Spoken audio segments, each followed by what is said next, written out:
Good morning. Welcome to this congregation. We are the Unitarian Universalist Fellowship of Lower Bucks, and I'm Sherry Christenberry, your lay leader today. Thank you for joining us. Our UU community is built on love, connection, and acceptance. We hope that today's service and message will help you on your personal and spiritual journey. For the month of May, we have a new Touchstones theme, and it is equity. We declare that every person has the right to flourish with inherent dignity and worthiness. We covenant to use our time, wisdom, attention, and money to build and sustain fully accessible and inclusive communities. But what does flourishing mean when there is so much inequity? Since equity connects back to both generosity and justice, morally, the common good does not ask what is owed, but what is right. Today's speaker is one of our favorites, Emily Quarles-Mowrer, who's a longtime friend of our congregation. The child of a UU minister, she's been preaching sermons of her own since 2006. Her sermon title today is, "What's so funny about peace, love, and understanding?" May 5th is the day when we celebrate, among other things, World Laughter Day. When we look at the inequality in our own cities and towns, or when we listen to stories of injustice on the news, we may not feel as if there is very much to laugh about. On the other hand, how many of us follow The Daily Show or Last Week Tonight for at least some of our news content? From All in the Family to Modern Family, we will discuss the ways that comedy opens us up to see the humanity in the people around us. Unfortunately, Avi is not able to be here with us in person today, but we have him on video. So let's start with his prelude.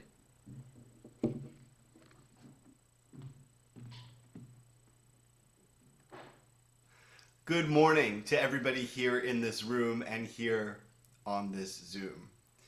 Today we're going to be talking and singing about laughter and humor and the power of a smile.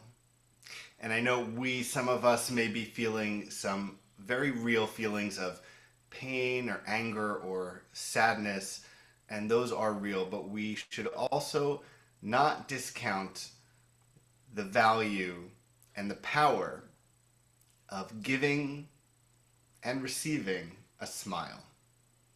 And Louis Armstrong reminds us of this in a song from 1959. And we're going to start our service with it today. And if you're feeling in the mood, come sing along with me.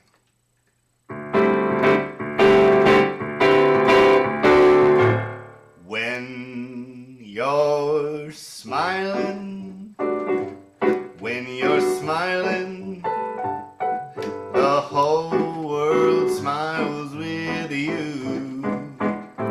When you're laughing, the sun comes shining through. But when you're sighing, you bring on the rain, so stop your crying. Be happy again, keep on smiling, 'cause when you're smiling, the whole world smiles with you. You smiling yet? When you're smiling, the whole world smiles with you. When you're laughing, the sun comes shining through. But when you're crying, you bring on the rain, so stop your sighing. Be happy again, keep on smiling, 'cause when you're smiling, the whole world smiles with you. When you're smiling, the whole world smiles with you. When you're laughing, oh, when you're laughing, the sun comes shining through. But when you're crying, you bring on the rain, so stop your sighing. Be happy again, keep on smiling, 'cause when you're smiling, oh, the whole world smiles with you. I said the whole world smiles with you. I said the whole world smiles with you. Well, if that didn't wake you up, nothing will. Nancy, would you mind coming up to light the chalice? Forgot to ask you, but thank you. As we kindle this flame, let us illuminate the path towards equity. May its glow remind us of our shared commitment to diversity, inclusion, and justice. Thank you. So now let's welcome Emily up for her message for all ages.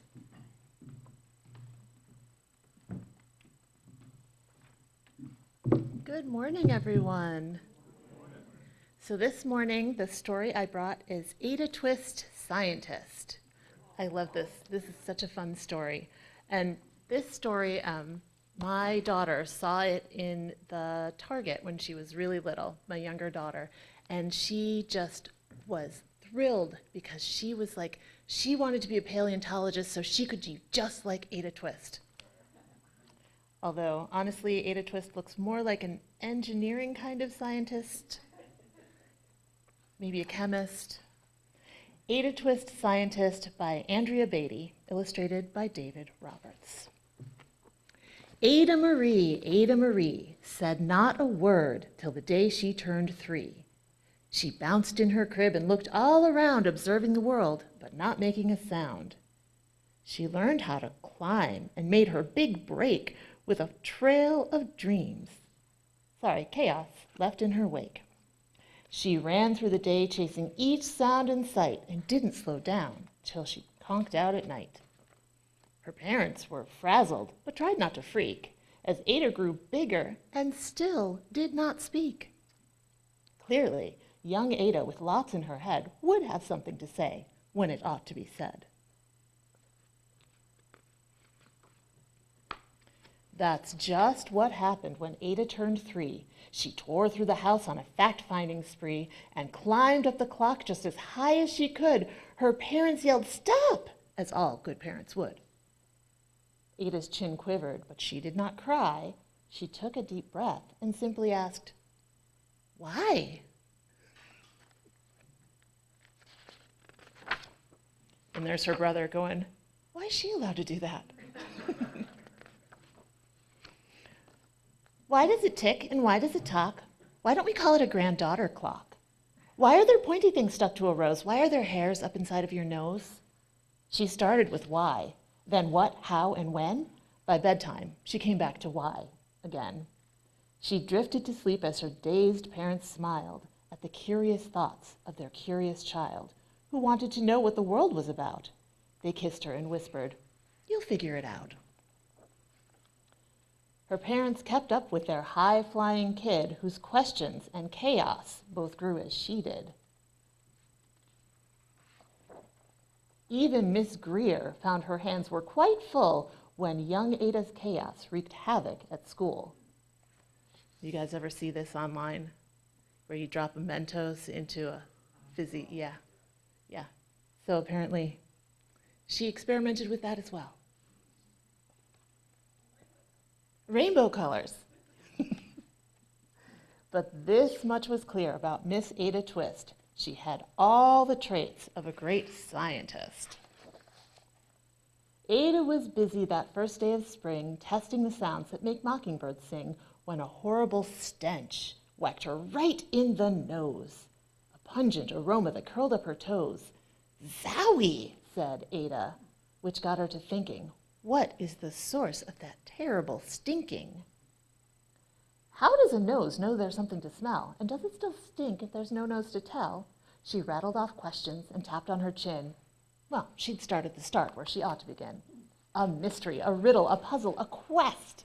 This was the moment that Ada loved best. Ada did research to learn all she could of smelling and smells, both the stinky and good. See, she's even got like some cheese under there and cabbage. One hypothesis Ada thought could be true. That terrible stink came from Dad's cabbage stew. She tested and tested, but soon Ada knew it was time to come up with hypothesis 2. Zowie, the stink struck again, just like that. Hypothesis 2, it's caused by the cat. Well, the cat couldn't make such a stink on its own. It needed perfume and some fancy cologne. So young Ada tested. The test was a flop. She started again. What was she starting to do? Oh, sorry, there's no kids in here. She started to put the cat into the washing machine, in case you were wondering why the parents yelled, "Stop!" Although it does remind me of an episode of Beavis and Butthead. Yeah. Washing the dog, washing the dog. Anyhow, Ada Marie, to the thinking chair now, by the time we count 3. Enough, said her mother. That's it, said her dad. Her parents were frustrated, frazzled, and mad. Why? Ada questioned. Her mother said, no. What? Ada queried. Her father said, go. You've ruined our supper. You've made the cat stink. Enough with your questions. Now sit there and think. She looked at her parents. Her heart turned to goo. Poor Ada Twist didn't know what to do. She sat all alone by herself in the hall, and Ada once more could say nothing at all. And so Ada sat, and she sat, and she sat, and she thought about science and stew and the cat, and how her experiments made such a big mess. Does it have to be so? Is that part of success? Are messes a problem? And while she was thinking, what was the source of that terrible stinking? Ada Marie did what scientists do. She asked a small question that led her to, and then she asked 2, and each of those questions led to 3 questions more, and some of those questions resulted in 4. And Ada got thinking and really dug in. She scribbled her questions. She tapped on her chin. She started at why, and then what, how, and when. At the end of the hall, she reached why once again. Oh, at the end of the hall, uh-oh. Her parents calmed down, and they came back to talk. They looked at the hallway and just had to gawk. No patch of bare paint could be seen on the wall. The thinking chair now was the great thinking hall. They watched their young daughter and sighed as they did. What would they do with this curious kid who wanted to know what the world was about? They smiled and whispered, we'll figure it out. And that's what they did, because that's what you do when your kid has a passion and heart that is true. They remade their world. Now they're all in the act of helping young Ada sort fiction from fact.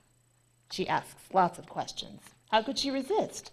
It's all in the heart of a young scientist. And see what a great idea. Big, nice blackboard like this. I should have thought of that for my daughter's room.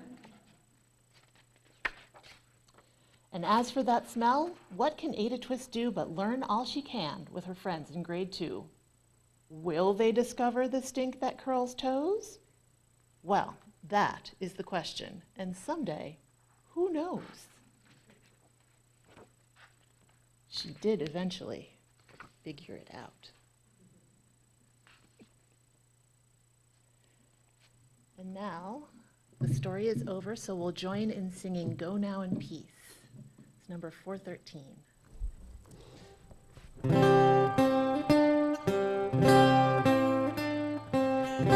Now in peace, go now in peace.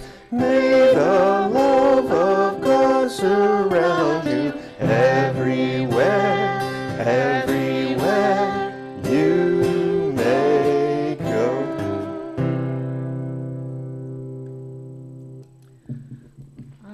I have another reading for you guys, and this one is for grown-ups, so I won't interrupt with all the illustrating.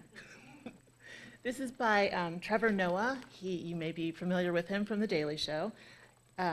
He was, as you probably are all aware, he was born in South Africa during apartheid. And this book is actually really good. It's not as funny as I thought it would be, but it's really interesting and really well written. But I am going to read a section that shows his trademark humor. So he writes, "As a kid, I understood that people were different colors, but in my head, white and black and brown were like, types of chocolate. Dad was white chocolate and Mom was dark chocolate and I was milk chocolate. But we were all just chocolate. I didn't know any of it had anything to do with race. I didn't know what race was. My mother never referred to my dad as white or me as mixed. So when the other kids in Soweto called me white, even though I was light brown, I thought they just had their colors mixed up. Ah, yes, my friend, you have confused aqua with turquoise. I can see how you would make that mistake. You're not the first." So I soon learned that the quickest way to bridge the race gap was through language. Soweto was a melting pot, families from different tribes and homelands. Most kids in the township spoke only their home language, but I learned several languages because I grew up in a house where there was no option but to learn. My mom made sure English was the first language I spoke. If you're Black in South Africa, speaking English is the one thing that can give you a leg up. English is the language of money. English comprehension is equated with intelligence, so if you're looking for a job, English might be the difference between getting the job or staying unemployed. If you're standing in the dock, English is the difference between getting off with a fine or going to prison. Now, after English, I'm going to pronounce this next language badly because it's a click language. I think it's Xhosa, was what people spoke around the house.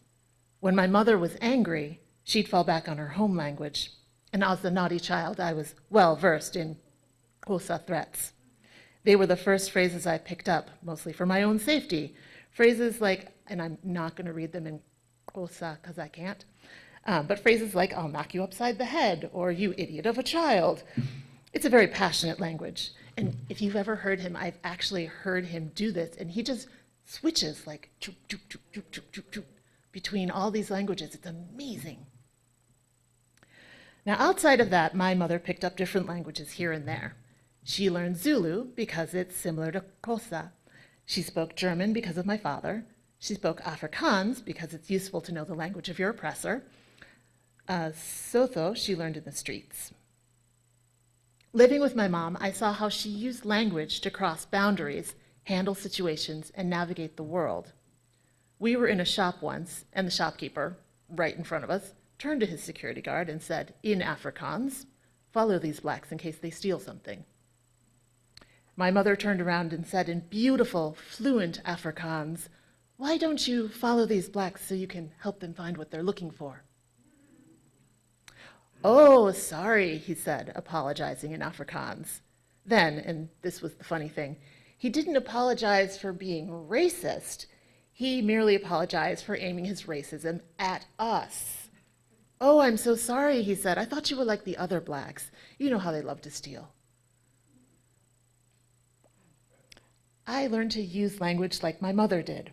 I would simulcast, give you the program in your own tongue. I'd get suspicious looks from people just walking down the street. "Where are you from?" they'd ask. And I'd reply in whatever language they addressed me in using the same accent they used. There would be a brief moment of confusion, and then the suspicious look would disappear. "Oh, okay, I thought you were a stranger. We're good." It became a tool that served me my whole life. One day, as a young man, I was walking down the street, and a group of Zulu guys was walking behind me, closing in on me, and I could hear them talking to one another about how they were going to mug me. "Let's get this white guy." "White guy? What?" You go to his left. I'll come up behind him." And I didn't know what to do. I couldn't run, so I just spun around real quick and said, "You guys, let's just mug someone together. I'm ready. Let's do it." And they looked shocked for a moment, and then they started laughing. "Oh, sorry, dude. We thought you were something else. We weren't going to take anything from you. We were trying to steal from white people." "Oh, have a good day, man."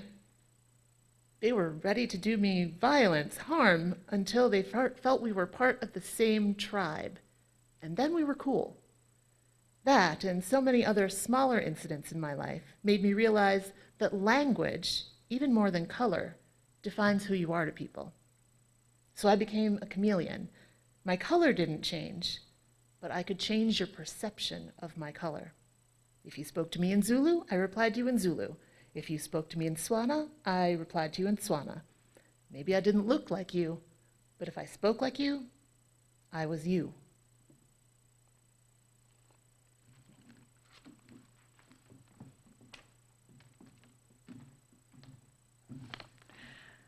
Now's the time in our service when we share what our gifts.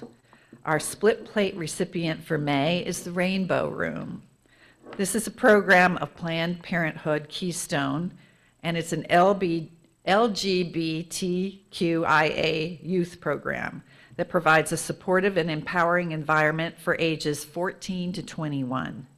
Weekly meetings are a free and confidential place where they can learn, build support networks, and have fun in a safe environment. Please give generously.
Thank you. The offering has been given with love and received with gratitude. And we have musical interlude from Avi.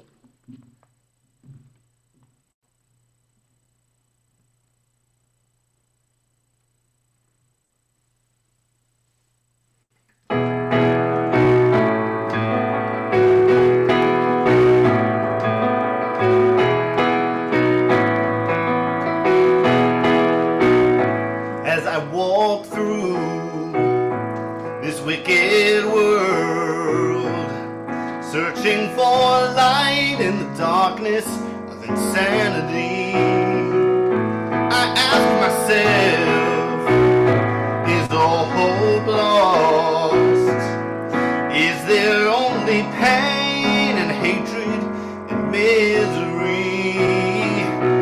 And each time I feel like this inside, there's one thing I wanna know. What's so funny about peace, love, and understanding?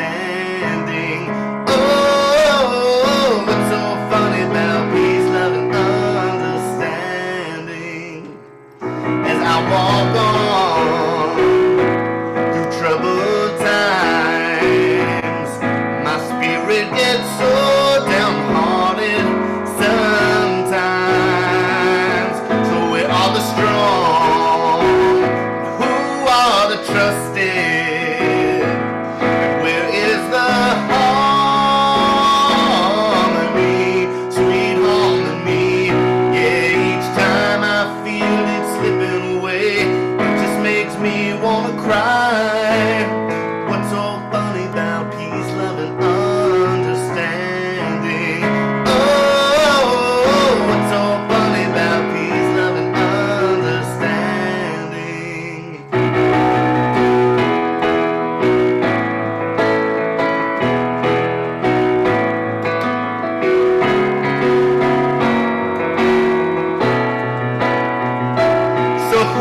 the strong? And where are the trusted?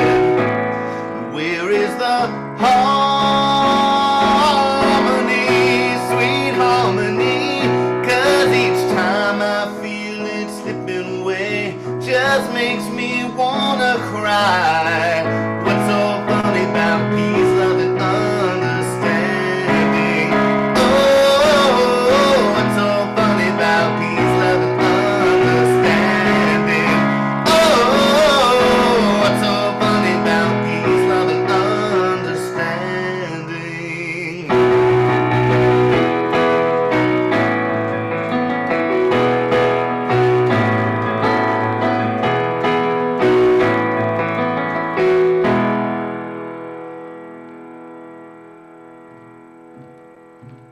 I enjoy Avi, even on video. Let's welcome back Emily for her sermon. What's so funny about peace, love, and understanding?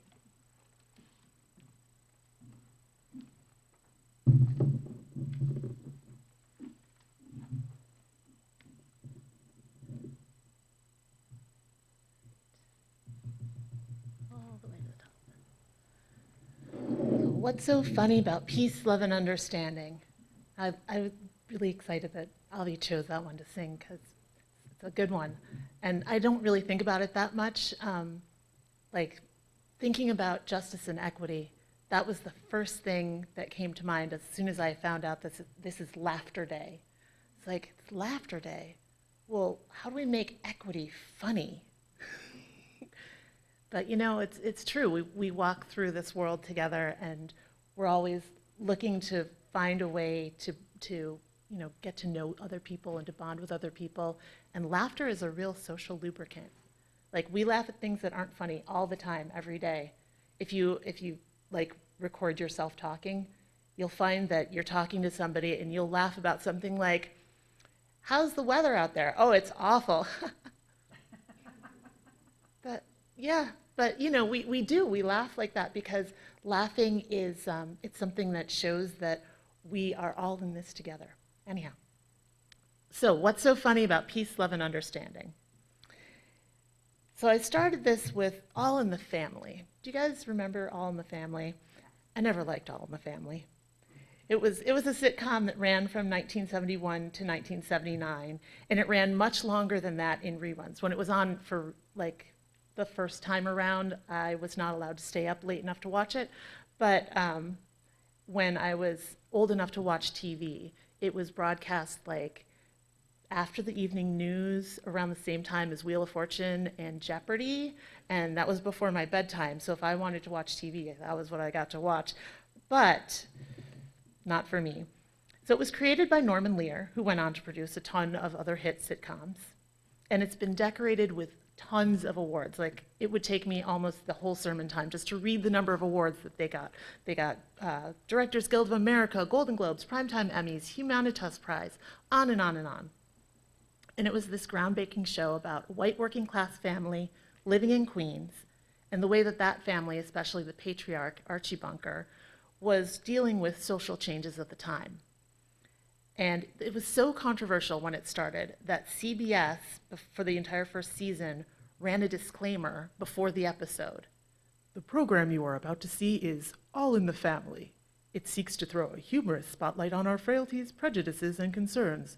By making them the source of laughter, we hope to show in a mature fashion just how absurd they are." Like, literally, every time before, like, can you imagine them trying to run that today? They'd run it before, like, the evening news. Even though it was objectively an amazing show, I remember cringing every time Edith Bunker started playing the piano and singing "Those Were the Days." I was terrified of Archie Bunker. He didn't seem to like people like me, and he and his family argued a lot, pretty loudly. Now, I'm not a person who's really good at names and faces, but I knew Edith Bunker and Archie Bunker. Like, even before I started researching All in the Family, I knew who they were. I couldn't tell you what the actors' names are who played them, but I know Edith and Archie. I remember them just like I remember Mr. and Mrs. Caparuso, who lived on this side, and Mr. and Mrs. Rizzo, who lived on this side. childhood neighbors. And you know, I was happy to watch MASH, which even though it was technically a show about war, I did not find that as scary as Archie Bunker.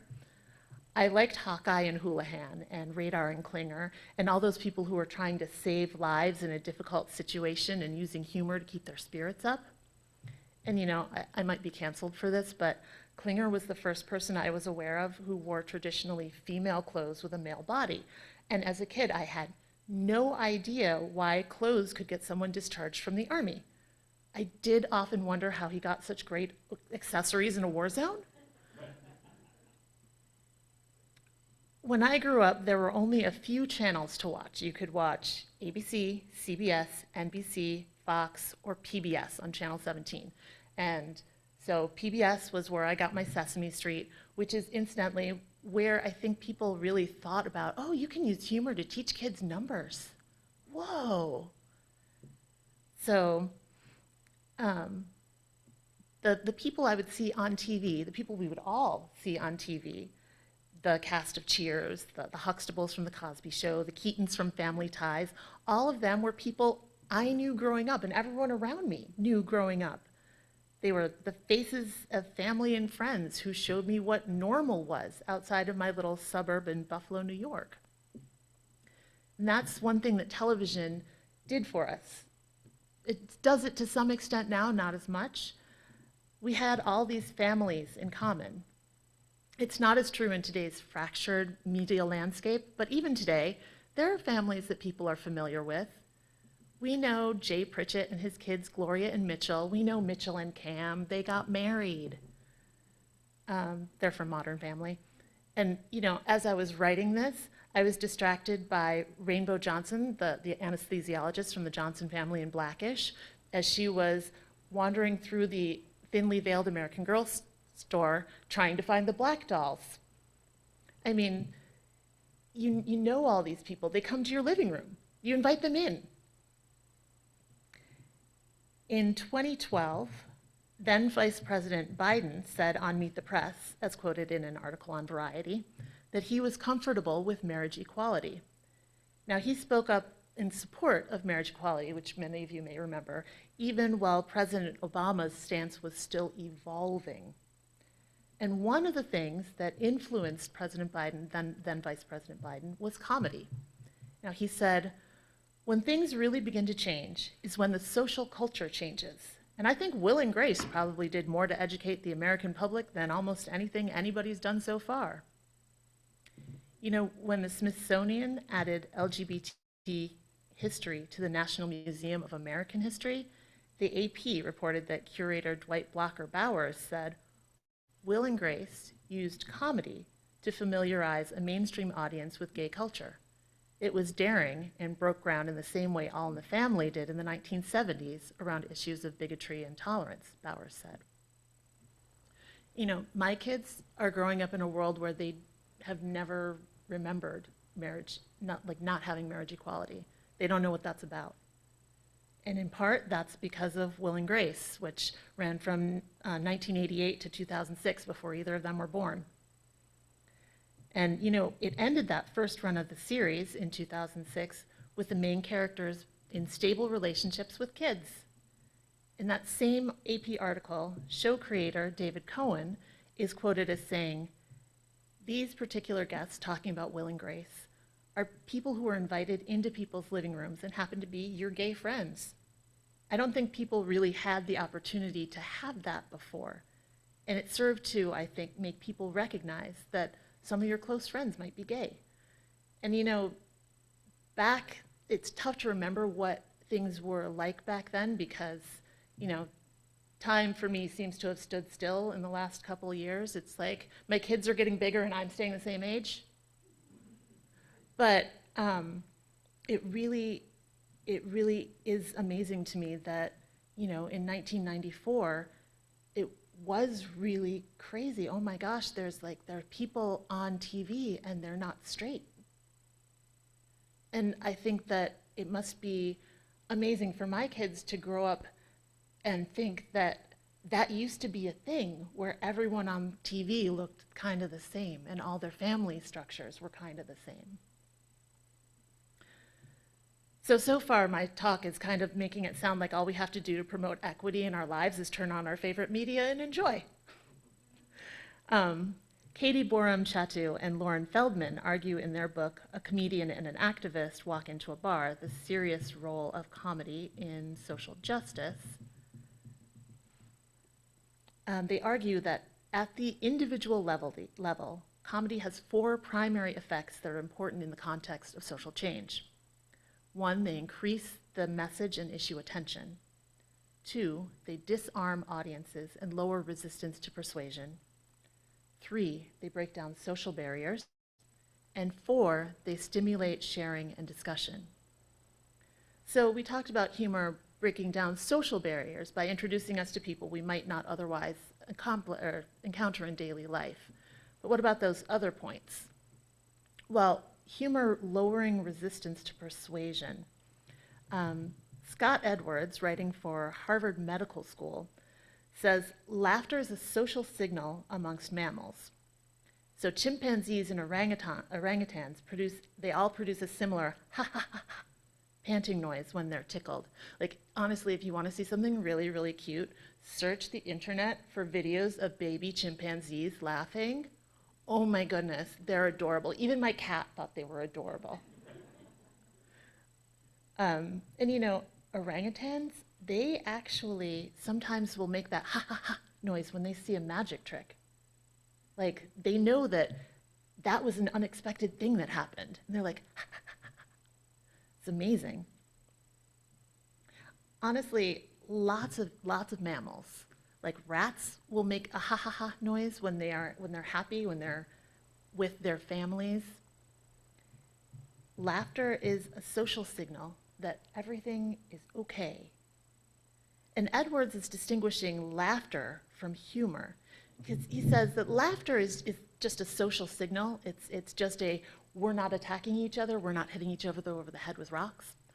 But he says that humor is the prefrontal cortex processing storytelling and creating an aha moment, not just a ha-ha moment, but an aha moment where we get the joke.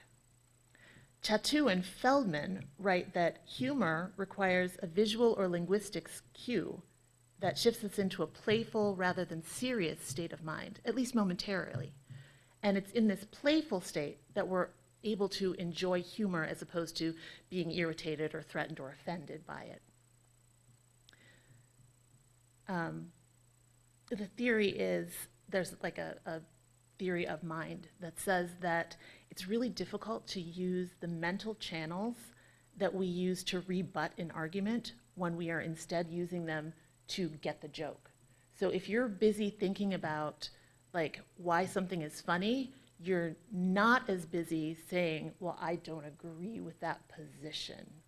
And that's one of the ways that you can reach out to people using humor, because when you're short-circuiting the I don't believe that, some of it gets in there and you think more deeply about it.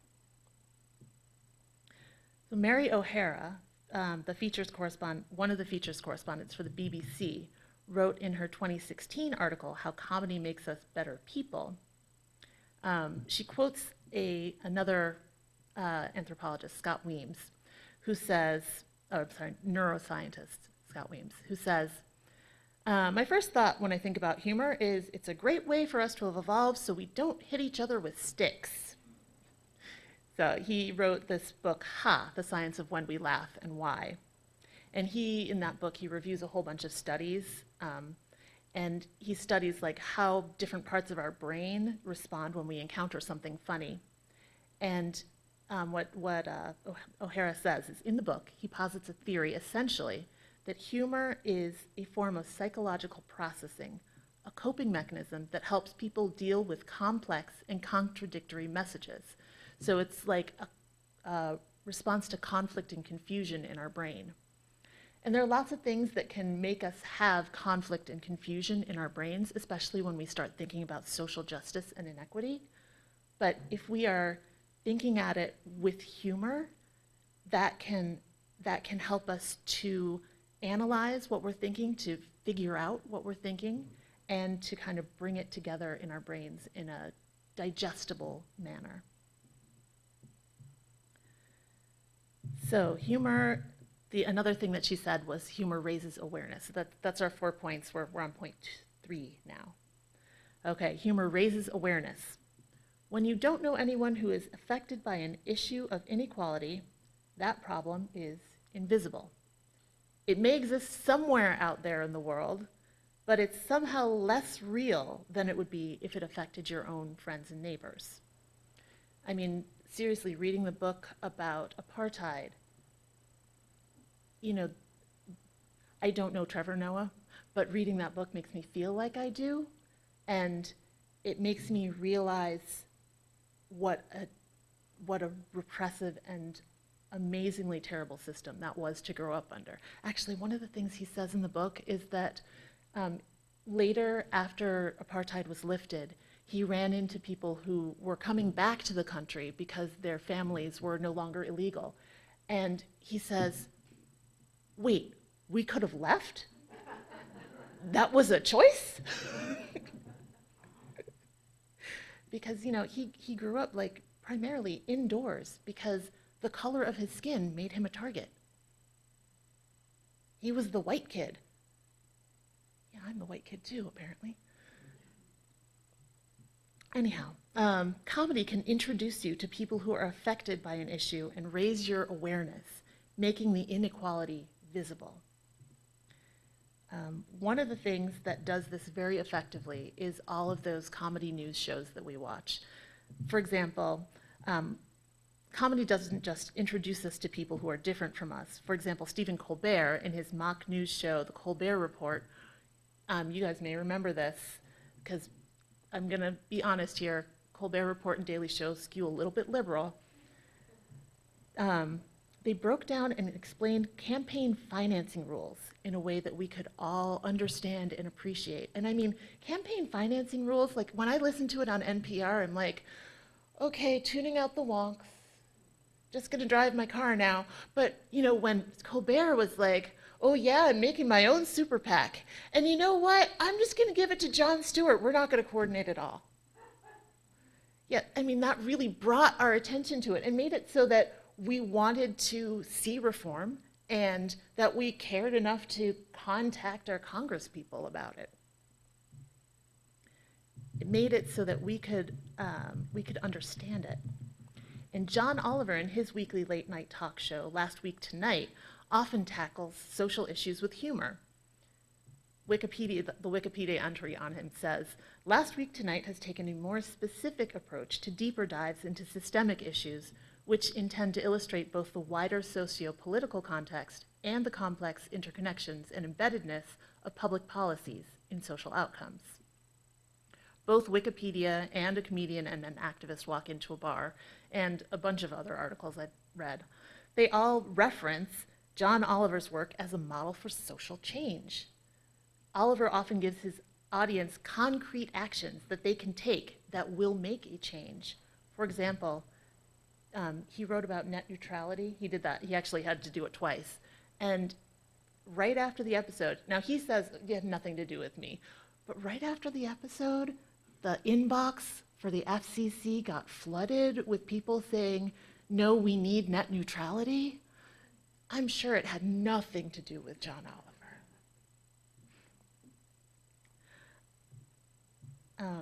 And actually, there was another thing that he wrote about, this has to do with the social justice and equity. He wrote about people who are in contact with the criminal justice system and how bail can really derail their lives. And right after that episode, we started to see a lot of things happening in various jurisdictions where bail was getting phased out. And I'm sure it had nothing to do with John Oliver. Chatto and Feldman write, political communication scholar Matthew Baum found that although people tune into late night comedy shows like Daily Show or Late Night with John Oliver and other soft news media primarily to be entertained, when they find serious issue content there, they pay more attention to that issue as an incidental byproduct of their entertainment consumption. These effects are strongest amongst those who are ordinarily not super attentive to the issue at hand, and thus for whom the cognitive demands of paying attention are the highest. Others to not need the extra motivation that entertainment provides, but this makes comedy especially useful for reaching people who typically might not attend to social justice problems. So, if you get something to be funny, somebody might watch it. Like, how many of you have heard of Michael Moore and all of his documentaries that they blend humor with the serious issues? And I remember there were a bunch of his documentaries that just blew up, and it was because people were paying attention, and they were paying attention not because, like, if it had been a straight documentary, people would have been sad and forgotten about it, but it was funny, used sarcastic humor, and people paid attention. And that goes into our next point of stimulate sharing and discussion, especially in today's news media. You see a lot of little tiny clips of really, really funny stuff that gets shared around on social media. I mean, I don't have social media, but I assume it does. Like, even at work, though, we have these little GIFs that go into our IMs. Like, we use Microsoft Teams, and you can look up GIFs, like, if you want to react to something. And there'll be little pieces of, like, funny stuff from the news that just shows up in my work IMs. They're everywhere. It's shareable little tiny clips. It's something that all of us do on a daily basis. And given, like, humor can be inconsistent in persuading people to do stuff, but you can definitely get people aware of stuff. So outright persuasion, Chadu and Feldman write, outright persuasion might be a less feasible and potentially less important outcome than getting people to engage cognitive and emotionally with diverse ideas, calling their attention to the issue in the first place. And that is something that comedy can do for equity. I mean, just like an HBO special that gets like a 30-second clip that then goes out onto all of your YouTube, like a YouTube, what are those things called? Commercials. Yeah. Like, you see a 30-second clip and you are thinking, oh, that's something I should pay attention to. Or a clip that somebody sends you online or anywhere at all. Everything is getting to be those bite-sized pieces, and you share them, and then they're everywhere. We get more attention to issues that we need to be aware of. And the reason we should be aware of them is because, as comedian Josie Long said, satire is meant to afflict the comfortable and comfort the afflicted. And I'm sure that we have all heard this before. Long's quote is actually an adaptation of a quote from a fictional 19th century bartender, Mr. Dooley, who was a character created by Finley Peter Dunne for the Chicago Evening Post in 1893. Because I'm sure you've heard that particular quote, afflict the comfortable, comfort the afflicted, in regards to a whole bunch of different things, but apparently it goes back to the 1890s. And what Finley Peter Dunne said was, the job of the newspaper is to comfort the afflicted and afflict the comfortable. Because, newspaper is what the satirical news is now. David Shedden writes for Pointer.com, and he researched Dunne. And Dunne was famous for critiquing, like, he was a famous political commentator. He was like the John Oliver's his day, and he would critique Theodore Roosevelt all the time. And he found that Roosevelt appreciated Dunne's point of view and actually would listen to Dunne as like a measure of how his public policies were being received. Sophie, I didn't actually put that clip in, sorry. So there's like a little clip where it talks about how Roosevelt actually invited Dunne to the White House because he was just so enamored with the fact that, even though Donne was usually critical of him, he was so enamored of the fact that Donne was writing these funny political quips that he wanted to meet him. Now, Sophie Quirk, a senior lecturer in drama and theater at the University of Kent, said in that same O'Hara article where the satire afflicts the comfortable and comforts the afflicted, she said that the senior lecturer said that she wanted to study comedy. She loves comedy. She wanted to study it seriously. But if you don't link comedy to a serious subject like politics or like inequality or social justice, no one will let you study it. People think that just because it's fun, it is therefore insignificant. People think that studying fear must be very important, but laughter, the state of being amused because something is fun and exciting, well, it's being neglected because of that, and that's odd. And that's a good question. Like, why don't we take comedy seriously? Because comedy it's us being together. And it's this use of language, just like Trevor Noah was talking about the way we use language, and language can make us the same tribe. Why don't we study things that bring us together? Why do we mostly study the things that tell us that we're different? I actually can't answer that question, but I would love it if somebody would study that. Comedy can move us, can open our minds, and can allow us to appreciate the stories of others. And I do have to say here that even though comedy can expose us to different points of view, it doesn't mean that it's always functioning to open us up to different points of view. Because we've all heard jokes that we don't find very funny, or jokes about stereotypes that reinforce them instead of challenging them. And we've all been exposed to jokes that demean people and serve to keep the status quo the way it's always been.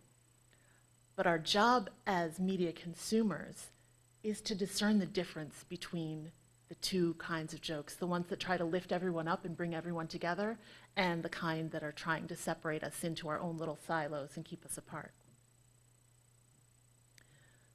You know, our job is to see something and say something, both about the comedy that makes the invisible people shine and about the comedy that tries to cover people up and push them down. So there's this story that I always think about.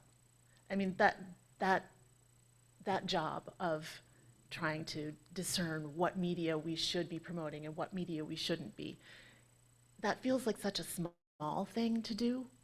And it makes me think of that story with the boy and the sea stars. I'll repeat it because I'm sure that you guys have heard it before, but so it's the guy who's walking along the seashore after a big storm, and all of these sea stars have been thrown up onto the beach, and he's just walking and putting them all back in. And someone comes up to him and says, "There are hundreds of thousands of sea stars out here. Why are you doing this? You can't possibly make a difference." And he says, "Well, it matters to this one." And you know, that's how I have to think about it when I think about my little actions when it comes to comedy or any other kind of social justice outreach. I'm just that kid on the beach throwing the sea stars back in, and maybe sharing this one joke is going to make somebody understand something. Maybe it'll make that comic do better so that they make the next Modern Family. Maybe it'll just make somebody's day brighter, because you know, when you're smiling, the whole world smiles with you. But we can all be that kid on the beach. Even if it feels like we're just making those tiny little changes, sometimes being that one kid on the beach can inspire somebody else to help you clean the beach with you. So that's my story today. Thank you for listening.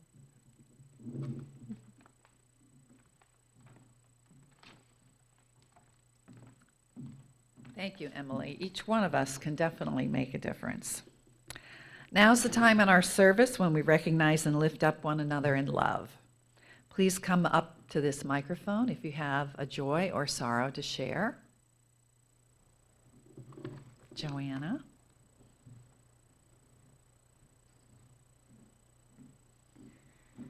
Good morning, I'm Joanna Steer, and we had a family joy and a family sorrow yesterday. So the family joy was that Avery got home from his first year of college. Yeah, he did really well. He had a great time. He really landed on his feet. So that was fabulous and good to have him home. And then Braden was playing soccer yesterday, and we spent the afternoon in the ER. It doesn't look like his arm's broken, but they can't be sure until next week, so fingers crossed.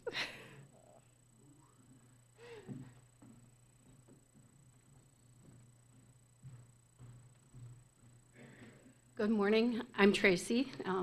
It's been a year filled with changes, and I seem to come up here every time I'm here now.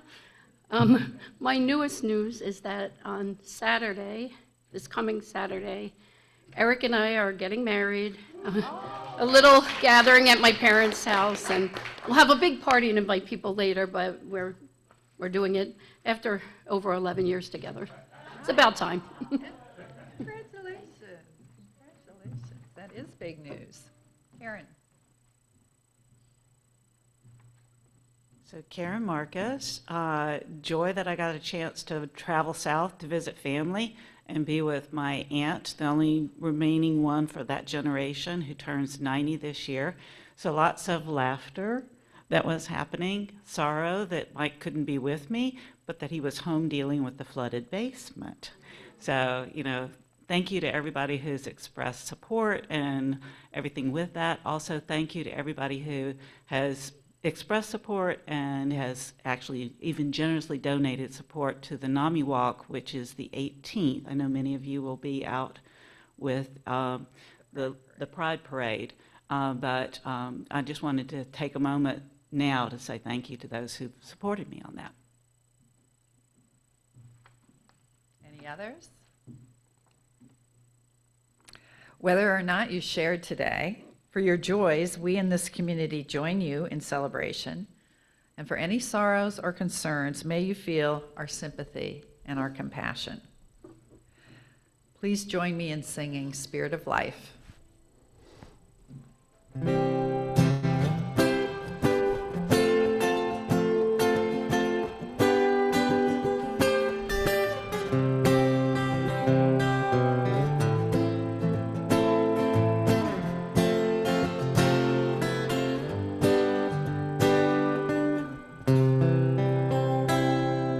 Spirit of life, come unto me. Sing in my heart all the stirrings of compassion. Blow in the wind, rise in the sea. Move in the hand, giving life the shape of justice. Roots hold me close, wings set me free. Spirit of life, come to me, come to me. Please join me in a responsive reading. To the refugee family seeking a safe place for their children's dreams, say, I am with you in this. To the trans teenager longing for a world that accepts them for who they are, say, I am with you in this. To the Black parents wondering when will the lives of their children truly matter, say, to the lonely, the frightened, the dispossessed, say. To the bullied, the battered, the broken down, say. To the hungry and the homeless, to the silenced and the shamed, to the weary and the worried, say. To all those for whom your disheveled heart is aching, say. I am with you in this. For our closing song, please stand if if you feel the need or want to get or are able. The words to the song, "Come Sing a Song with Me," are on your chairs.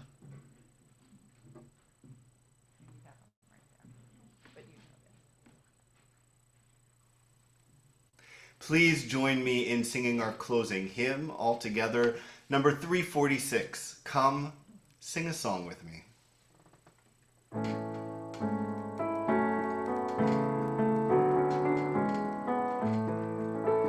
Come sing a song with me, come sing a song with me, come sing a song with me, that I might know your mind.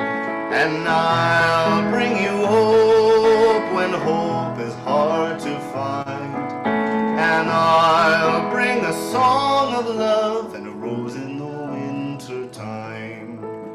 Come dream a dream with me, come dream a dream with me, come dream a dream with me, that I might know your mind. And I'll bring you hope when hope is hard to find, and I'll bring a song of love and a rose in the winter time. Come walk in rain with me, come walk in rain with me, come walk in rain with me, that I might know your mind. And I'll bring you hope when hope is hard to find, and I'll bring a song of love and the rose in the winter time.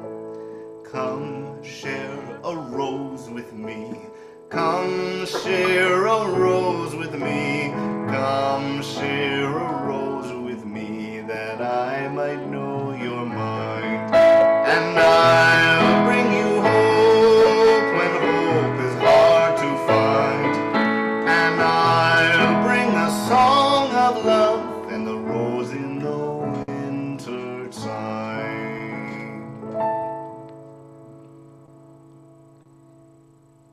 As a flame is to spirit, so spirit is to breath, and breath to song. Though we extinguish the flame in this sanctuary, may we tend it in our hearts until we meet together again. Our service is concluded. For those on Zoom, thank you for joining us today, and hope you can come again next week, maybe in person.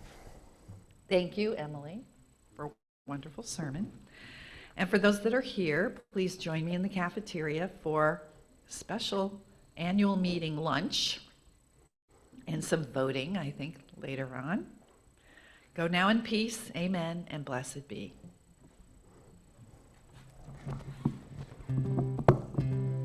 Words are flowing out like endless rain into a paper cup. They slither wildly as they slip away across the universe. Pools of sorrow, waves of joy are drifting through my open mind, possessing and caressing me.